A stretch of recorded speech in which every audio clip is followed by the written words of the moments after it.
दोस्तों नमस्कार, एक बार फिर से स्वागत है आपका। 4 जून जैसे जैसे नज़दीक आ रही है वैसे वैसे प्रत्याशियों और उनके समर्थकों की धड़कनें बढ़ती जा रही हैं, क्योंकि 4 जून को लोकसभा चुनाव के परिणाम घोषित होंगे।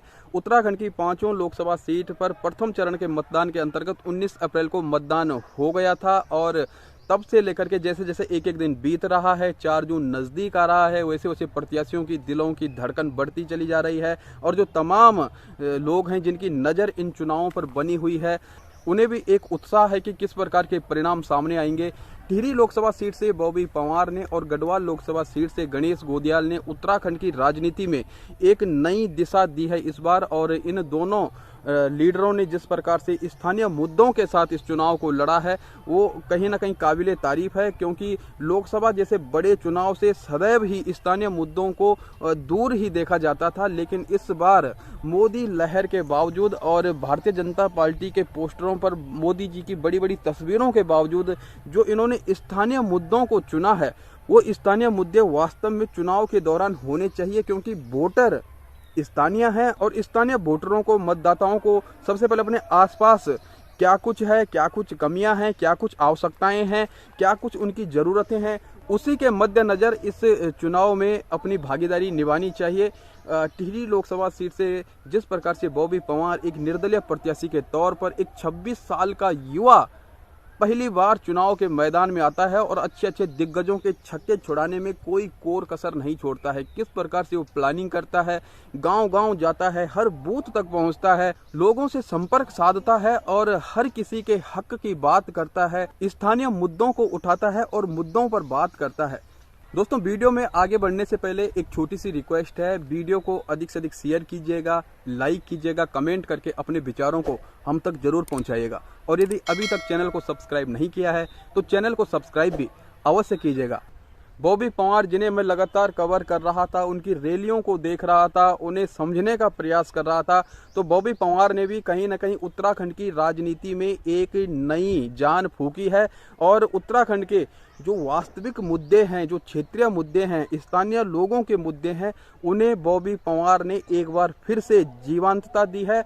और इन महत्वपूर्ण मुद्दों पर न सिर्फ बॉबी पंवार ने सरकार को घेरा है, बल्कि उत्तराखंड के अनेकों ऐसे लोग भी हैं जिन्हें अपने अधिकारों के बारे में मालूम नहीं था, जिन्होंने इन मुद्दों के बारे में कभी सोचा नहीं था। लेकिन बॉबी पंवार ने जिस प्रकार से चुनाव में आगाज किया, प्रचार प्रसार किया, लगातार उनके साथ लोग जुड़ते रहे, तो एक उम्मीद बनी और लोगों को समझ आया कि वास्तव में उत्तराखंड इन इन अधिकारों से वंचित है और इन इन मुद्दों के साथ चुनाव होना आवश्यक है।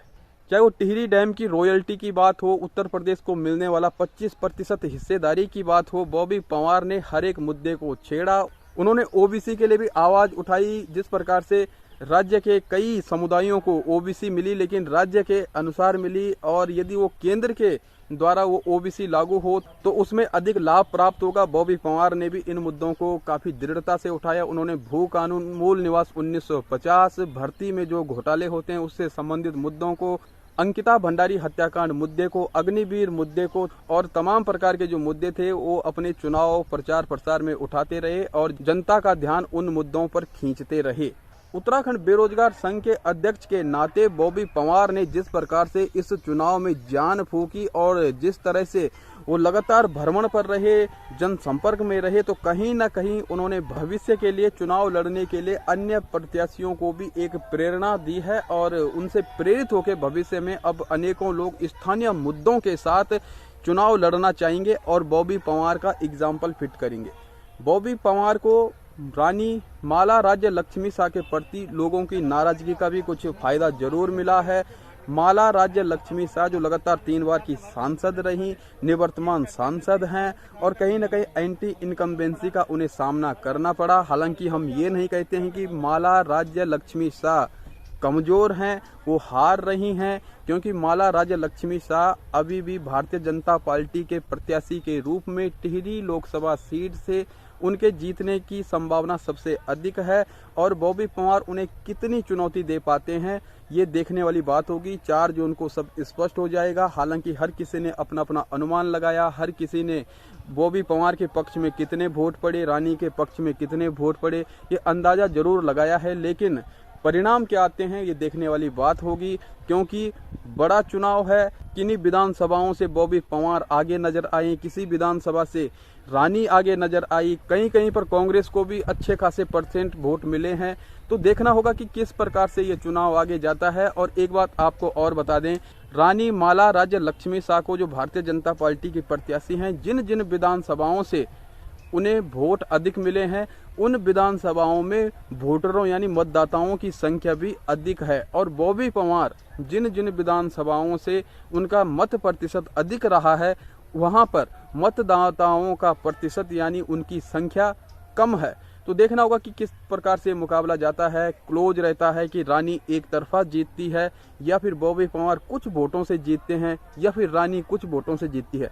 एक बात निश्चित है, यदि भारतीय जनता पार्टी की प्रत्याशी माला राज्य लक्ष्मी शाह टिहरी लोकसभा सीट से चुनाव जीतती हैं, तो वे काफी अधिक मतों के अंतर से जीत सकती हैं। और दूसरी कंडीशन में बॉबी पंवार और रानी माला राज्य लक्ष्मी शाह के बीच नेट टू नेट फाइट हो सकती है, और हार जीत का अंतर कुछ ही वोटों से रहेगा। लेकिन बॉबी पंवार एक लंबी लीड के साथ शायद इस चुनाव को नहीं जीत पाएंगे, ये निश्चित है। कांग्रेस रेस में कहीं पर भी नजर नहीं आ रही है, और कई लोगों का मानना है कि अगर कांग्रेस अपनी जमानत भी बचा पाती है तो उसके लिए बहुत बड़ी उपलब्धि होगी। दोस्तों, लोकसभा चुनाव के अंतर्गत 19 अप्रैल को मतदान हो चुके हैं, 4 जून को परिणाम आने हैं, लेकिन बॉबी पंवार लगातार अपने कार्यक्रमों में लगे हुए हैं। कुछ दिन के रेस्ट के बाद बॉबी पंवार कुमाऊं दौरे पर जाते हैं, वहां पर युवाओं से मिलते हैं, उनसे भेंट वार्ता करते हैं, आगे की योजनाओं पर चर्चा करते हैं। और अखबारों की खबरों के अनुसार बॉबी पंवार युवाओं को राजनीतिक लड़ाई लड़ने के लिए कहते हैं कि राजनीतिक लड़ाई लड़ने के लिए तैयार रहें। क्या उत्तराखंड में तीसरा विकल्प तैयार होने जा रहा है? क्या उत्तराखंड की 2 सीटों पर जो उपचुनाव होने हैं विधानसभा में, वहां पर बॉबी पंवार टीम के सदस्य प्रत्याशी के रूप में देखे जाएंगे? क्या 2027 विधानसभा चुनाव में उत्तराखंड को एक तीसरा विकल्प मिलने वाला है, और वो विकल्प कितनी मजबूती के साथ आएगा? क्योंकि टिहरी लोकसभा सीट पर बॉबी पंवार ने जिस प्रकार से चुनाव लड़ा है वो हर किसी ने देखा है, और किस तरह से बॉबी पंवार हर जगह पहुंचे, हर स्थान पर पहुंचे, हर बूथ पर पहुंचने का उनका प्रयास रहा, उनका जनसंपर्क काफी कमाल का रहा। और जिस प्रकार से उन्होंने स्थानीय मुद्दों को उठाया, गंभीरता के साथ, मजबूती के साथ उन पर चर्चा की, विमर्श किया, तो कहीं ना कहीं बॉबी पंवार ने ये दिखाया कि वास्तव में चुनाव कैसे लड़ा जाता है। और यदि यही स्थिति 2027 में रहती है, बॉबी पंवार टीम के कुछ सदस्य उत्तराखंड की विधानसभाओं की सीटों पर प्रत्याशी के रूप में नामांकन करते हैं, चुनाव लड़ते हैं, तो वहां पर भी वो काफी मजबूती से लड़ेंगे, और कहीं ना कहीं उत्तराखंड में एक तीसरा मजबूत विकल्प मिलने की संभावना है। जो काम उत्तराखंड क्रांति दल नहीं कर पाया, और उत्तराखंड क्रांति दल जिस प्रकार से स्थानीय लोगों की, उत्तराखंडियों की उम्मीदों पर खरा नहीं उतर पाया, उत्तराखंड क्रांति दल के जो बड़े बड़े नेता थे वो अलग अलग पार्टियों में चले गए, कुछ मतभेद उनका रहा होगा, कई कारण रहे होंगे। उत्तराखंड क्रांति दल आज स्थानीय पार्टी के रूप में जिंदा जरूर है, लेकिन उसके पास वो शक्ति नहीं है कि वो भारतीय जनता पार्टी और कांग्रेस को उत्तराखंड के अंदर चुनौती दे पाए। तो उत्तराखंड क्रांति दल उत्तराखंडियों की उम्मीद पर खरी नहीं उतर पाई है। क्या बॉबी पंवार जिस तीसरे विकल्प की तरफ निर्देश दे रहे हैं, युवाओं को राजनीति में आने के लिए प्रेरित कर रहे हैं, राजनीतिक लड़ाई लड़ने के लिए तैयार रहने के लिए कह रहे हैं, क्या उत्तराखंड में तीसरा मजबूत विकल्प आने वाला है? इस पर आपकी क्या राय है, आप भी कमेंट में जरूर बताइएगा। और यदि ऐसा होता है तो कहीं ना कहीं भारतीय जनता पार्टी और कांग्रेस के लिए बॉबी पंवार एक चुनौती जरूर बनेंगे। हालांकि हम सरकार बनाने की बात नहीं कर सकते हैं, बहुत अधिक सीट जीतने की बात नहीं कर सकते हैं, लेकिन यदि कुछ सीटों पर भी बॉबी पंवार की टीम के सदस्य चुनाव लड़ते हैं, वो इंडिपेंडेंट लड़ते हैं या किसी पार्टी को बना करके लड़ते हैं, वो जैसे भी लड़ते हैं, यदि उनके वोट % ठीक ठाक रहते हैं, उन्हें मतदाता अच्छी तरह से रिस्पॉन्स देते हैं और कुछ सीटों को यदि वो निकाल देते हैं, जीत जाते हैं, तो उत्तराखंड की राजनीति में एक नया परिवर्तन होना संभव है। क्योंकि स्थानीय मुद्दों से उठे हैं बॉबी पंवार और कहीं ना कहीं उत्तराखंडियों की एक शिकायत जरूर रही है। हालांकि उनके पास कभी ऑप्शन नहीं रहा है। भारतीय जनता पार्टी और कांग्रेस के अलावा वो वोट किसी और को नहीं दे पाए, क्योंकि ऐसा मजबूत दल उत्तराखंड में नहीं था। लेकिन अब जाकर के ये संभावना लगाई जा सकती है कि जिस प्रकार से युवा जाग चुका है, युवा लगातार संघर्ष कर रहा है और युवा सभी को उत्तराखंड के जो बेसिक मुद्दे हैं, जो स्थानीय मुद्दे हैं, जो उत्तराखंड की आवश्यकताएं हैं, जो उत्तराखंड के अधिकार हैं, उसकी तरफ जब लोगों का ध्यान खींचा जा रहा है तो एक संभावना प्रकट हो रही है कि कहीं ना कहीं उत्तराखंड में जो तीसरा विकल्प देखा जा रहा है, जिसकी आने की उम्मीद नज़र आ रही है, जिसके बारे में सोशल मीडिया पे कई लोग कमेंट करके भी अपनी राय देते हैं कि हाँ ये होना चाहिए। तो यदि ऐसा हुआ तो एक अलग फाइट देखने को मिलेगी और यदि कुछ सीटें ये युवा जीत पाते हैं तो इनकी एक बड़ी भागीदारी होगी विधानसभा में और एक नई शुरुआत हो सकती है उत्तराखंड में। तो देखना होगा भविष्य में क्या होता है। लेकिन जो तमाम दृश्य इस चुनाव में देखा गया है उससे कहीं ना कहीं इस तरफ हर किसी का ध्यान जरूर गया है और कहीं ना कहीं किसी ने सोचा जरूर होगा कि ऐसा हो सकता है। हालांकि भविष्य में क्या होना है हम इसका सिर्फ अनुमान लगा सकते हैं और अन्य लोगों से बात करके जो उनके सुझाव हैं, जो वो बात रखते हैं, उसके आधार पर आपको बता सकते हैं। लेकिन भविष्य में जो कुछ होगा वो देखा जाएगा किस प्रकार से होता है। 2027 भी नज़दीक हैं, निकाय चुनाव भी हैं और स्थानीय लोग अब मुद्दों पे बात कर रहे हैं। ये उत्तराखंड की बेहतरी के लिए बढ़िया बात है।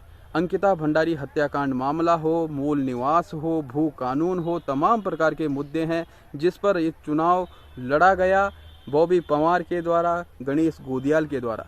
आप इस चुनाव पर क्या सोचते हैं? आपकी क्या राय है? गढ़वाल और टिहरी लोकसभा सीट से किसकी उम्मीद अधिक है जीतने की, आप इस बारे में भी कह सकते हैं। आशा करते हैं आपको हमारी वीडियो पसंद आई होगी। यदि आपको ये वीडियो पसंद आई है तो वीडियो को लाइक कीजिएगा, शेयर कीजिएगा और कमेंट करके अपने विचारों को हम तक जरूर पहुंचाइएगा।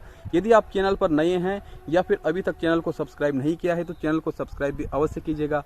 मिलते हैं आपसे एक अगली वीडियो में, तब तक के लिए नमस्कार।